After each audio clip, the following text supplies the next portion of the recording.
سلام دوستان عزیز، الهام صافی هستم، مدرس زبان فرانسوی. در این ویدیو برای شما پس قسم و فتوح خوش رو در زبان فرانسوی توضیح خواهم داد. پس قسم وقتی که یک عملی در زمان گذشته ولی خیلی نزدیک باشه، یعنی همین 2 ساعت پیش، 2 هفته پیش، 2 روز پیش انجام شده باشه، زمانی زیاد نباشه، ما از پس قسم استفاده میکنیم.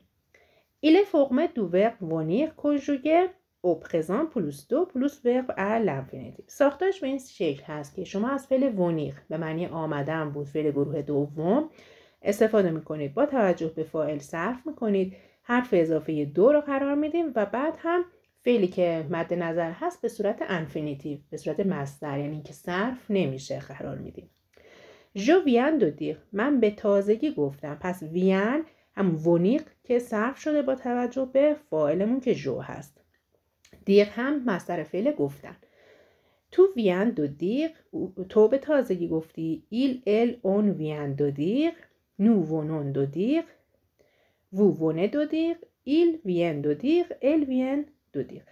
پس نکته این هست که شما فعل ونیق رو فقط صرف میکنید، دور قرار میدید و حالا هر فعلی که لازم بود، مثلا به تازگی گفتم، به تازگی بازی کردم، اگر بازی کردم بود به جای دیق ژوئه میذاریم. فتوح خوش آینده نزدیک، یعنی عملی که در آینده خیلی نزدیک برای ما اتفاق میفته. لو فتوح خوش اتنتان اکسپریمه پر اله پلوس انفینیتیو. ساختارش به این شکل هست که فعل اله رو شما صرف میکنید با توجه به فاعلتون و باز انفینیتیو فعلی که لازمه میذاریم. ژوه پختیق، من خارج خواهم شد، من خواهم رفت. تو و پختیق، پختیق به معنی رفتن از جایی به جای دیگه، خارج شدن که نه، از مثلا از خونهمون میخوایم بریم مدرسه، من میرم، یا که میخوایم بریم کشور دیگه مهاجرت کنیم، میتونی از پختیق استفاده کنیم، مثلا از ایران میرم به فرانسه. این ال و پختیق و فعل اله که به معنی رفتن بود صرف شده. ژوه تو و ایل و. nous allons partir، vous allez partir، ils vont partir، elles vont partir.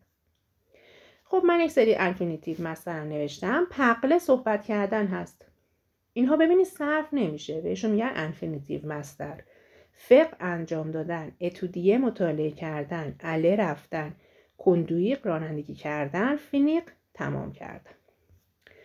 خب افعال دو ضمیره که در همین کانال یوتیوب شما میتونید ببینید، اگر بخواید که در حالت فتوح خوش اونها رو استفاده کنید، به این صورت هست که باز شما فعل اله رو صرف میکنید و بعد اون فعل دو ضمیره رو به صورت مصدر قرارش میدید. فعل دو ضمیره دیگه صرف نمیشه، فقط اون ضمیری که با توجه به فاعلمون صرف میشه. توجه کنید، ژوه مو لوه، ببینید فعل اله صرف شد و اون سولوهی که داشتیم توی افعال دو ضمیره با توجه به فاعلمون صرف شد. ژوه مو لوه، لوه که به صورت مصدر قرار میگیره، میگه که من دست و صورتم رو خواهم شست.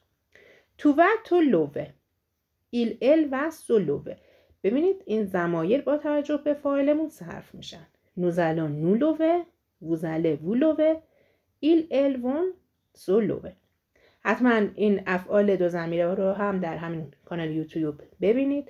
اگر سوالی داشتین، گرامر خاصی مد نظرتون بود، در کامنت ها برای من بنویسید و در اول همین ویدیو برای شما شماره قرار دادم، شماره واتساپ من هست. در صورتی که نیاز به کلاس خصوصی آنلاین داشتین حتما به من پیام بدید. ممنون از توجه شما.